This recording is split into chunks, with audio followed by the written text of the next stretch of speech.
How to change Telegram chat theme on your Android device. So hello guys, welcome back to my YouTube channel. In this video I'll be showing you how you can easily change your chat theme on your Telegram application. So once you're inside Telegram application, make sure you're logged in with your account, and once you do that, head over to any of your chat in which you want to change your theme from. And as you can see, there is a three dot icon at the top right corner.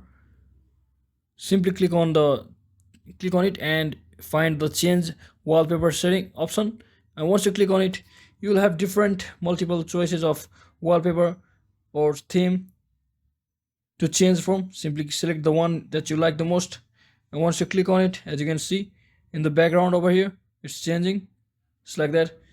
You can also set the brightness from over here, you making it at a day mode or colorful at the night mode, and simply click on apply theme, and just like that your theme will be applied for this particular chat.